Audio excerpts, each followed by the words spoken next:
We got an old Apple Macintosh SE. No hard drive in this one. It's got dual floppy drives. Comes with an ADB mouse that works sort of. So we got a not a bad looking machine. Hasn't gone yellow. Doesn't seem to have school inscriptions or anything. Power it up. Boing.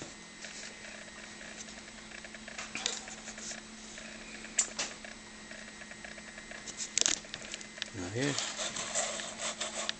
Mouse pointer.